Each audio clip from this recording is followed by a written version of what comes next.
Okay, I have the distinct honor. I was here at the last rally we had, and it was raining, and we were inside there, and I got to hear a very interesting story from a man by the name of David Bego.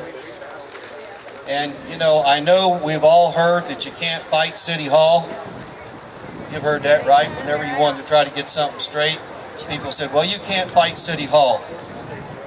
Well, any of you out there that have dealt with the arrogance of power and the bureaucratic red tape of the technocrats at the state and federal level, and I know because I've just been fighting a battle with the Secretary of State for 6 weeks. Well, City Hall is small potatoes compared to the war that David Bego fought for 3 years with the federal government. Mr. Bego is one of those rare individuals that was eventually pushed to the wall by the arrogance of the federal bureaucracy and decided that enough was enough.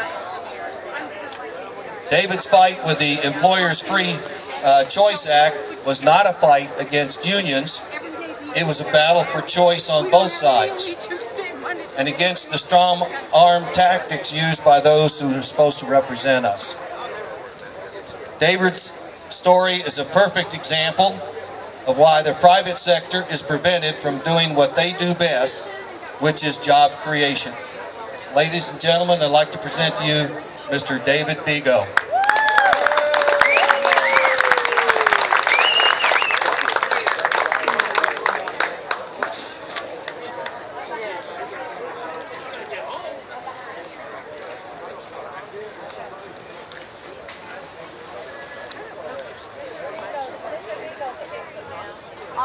I'm fine. Thanks.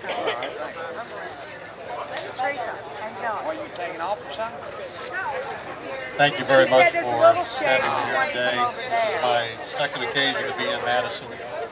Last time I was down here, it was rainy and the wind was blowing. We're sitting inside this tent, so I appreciate the sunshine today. It's very nice and all.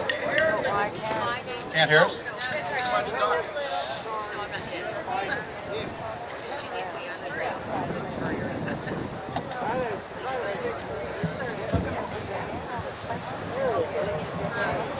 Can you hear me now?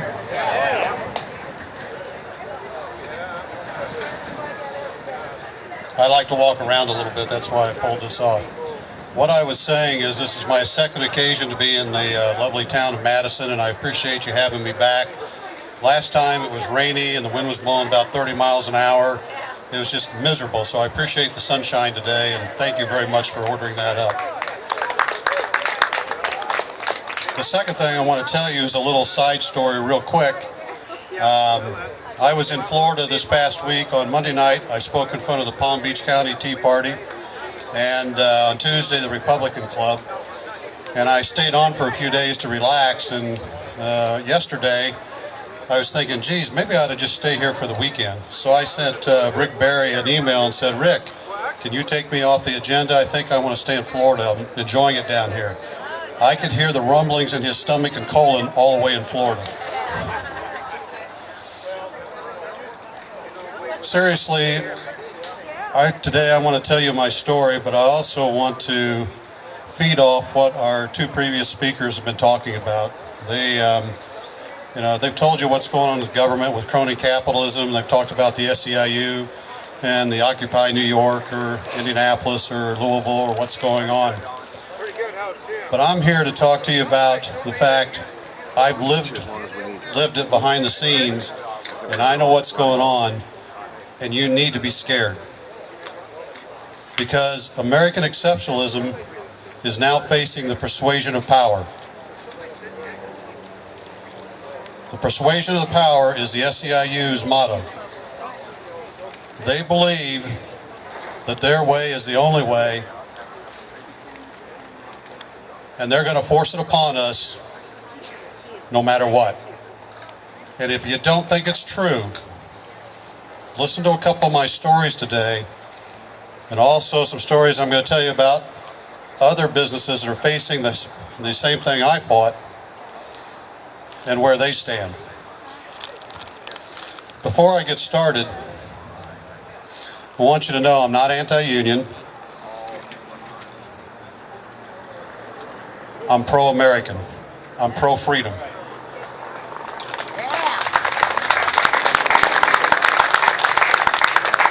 And I didn't want to be an author. And by the way, I do get emotional at times, so bear with me. I didn't want to be in a position where I'm doing speeches like this. Up till about 6 years ago, I was running my business, taking care of my family and my employees and friends and customers, and voting. And I was naive. And the Service Employees Union International woke me up. So I wrote the book, The Devil at My Doorstep. And I'm here to tell you, please listen to me, the devil is now at our doorstep. And I know Jim said that it may be 1 or 2 or 3 elections, but I believe we have to win this next election. Because if we don't, it could be the end of America as we know it. I know the general's is going to talk about terrorism and some of the foes from outside the country who are also infiltrating inside the country now. But you know, they always say that democracies fall from within. We have people in this country that want us to fall from within now. And this administration and their big corporate brothers and the unions are all part of it.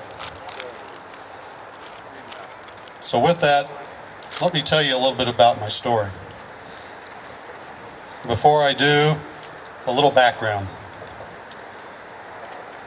I was born in Indianapolis, lived there till I was about 10 years old, grew up in Fort Wayne, Indiana, went to Wabash College and on to Ball State College and got a degree in microbiology, a master's degree. I like to tell people that, you know, I've got a master's degree in microbiology and I clean toilets for a living, lots of toilets. I was actually going to go to medical school, and I was on the alternate list at IU, and I was offered a job with Central Soya Company, the big feed production, grain merchandising, and edible oil and soybean processor out of Fort Wayne. And I took the job, and I started in research, but within a year, I moved into plant management. And that's where I really found my niche, was managing people. And I graduated from Ball State, by the way, with a master's degree at the age of 23. So I've been managing people now for about 35 years. I have a pretty good insight what makes people work and what makes business work and this country work. When Central Soya put me out into the plants, I quickly became their turnaround specialist. In other words, they had about 45 plants in the country, and they'd rate them on productivity and quality and customer service and how they met their budget objectives and things like that. Invariably, the plants that I got were in the bottom 5. They were also all union plants. Grain millers, teamsters, some of the others. And what was interesting about this is that I didn't use techniques like changing equipment or processes to turn it around. I worked with people. And the interesting thing is when you go in and you engage the workforce and you do little things like clean up their break room and clean up their locker rooms, and you're out there with them in the plant, attitudes change. And they go up dramatically. So does productivity, quality, profitability, customer service. I did this for almost 10 years for Central Soya. And during that time period, I was transferred around the country in many different spots, but we ended up back in Indianapolis.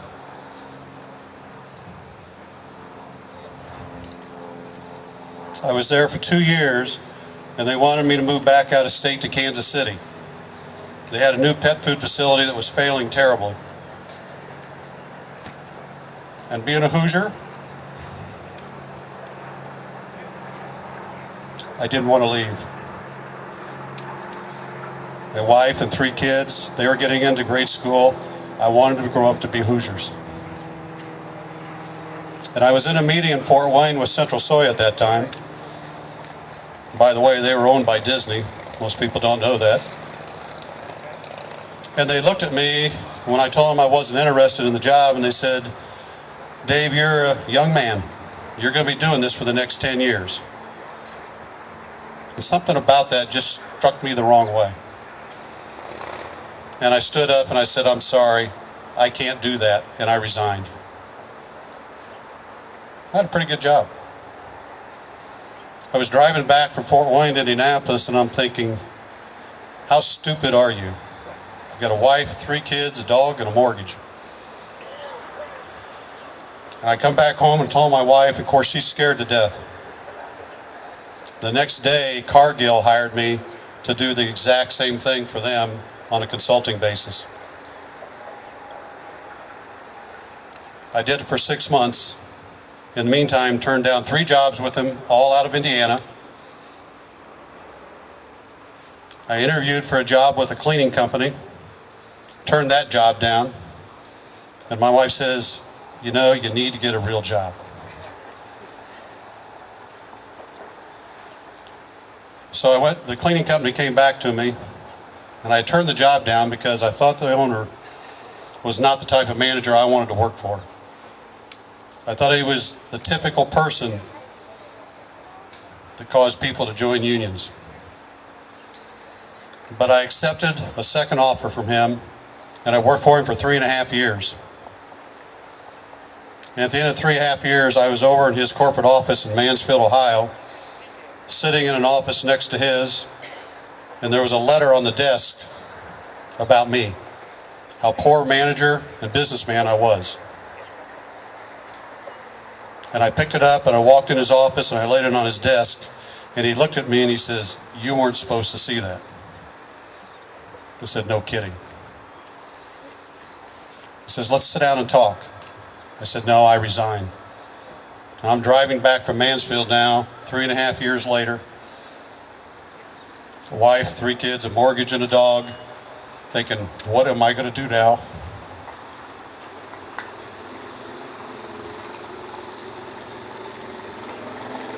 And I decided that I was going to chase the American dream. I was going to build a company that did the right thing and took care of its employees and provided a good service to its customers. And so we started Executive Management Services in May of 1989. We started growing the company, and along the way in the mid-90s, you know, most commercial cleaning companies were janitors. Obviously don't offer a lot of benefits. But we started offering health care, vacation, holiday, those type of things. And we continued to grow. We realized we had to start doing acquisitions to put our footprint across the country so we could bid on major projects on a regional and national basis. And we continued to grow until 2005, when we were operating in 38 states and had almost 5,000 employees. And then the devil came knocking at my doorstep. The SEIU in 2005 sent me a letter, said they wanted to talk to me, they could help my employees. Knowing who they were, I threw it in the circular file. They started to harass me with voicemails and emails and threatened me I needed to meet with them. And I finally did. And on that fateful day, it was September of 2006, I was sitting in downtown Indianapolis with my attorney next to me, across from me the contract manager for the SEIU out of Cleveland, and their Midwest president out of Chicago. And after a fairly cordial lunch, they looked at me and they said, "We want you to sign the neutrality agreement." If you don't know what a neutrality agreement is, I have a copy on the desk back here.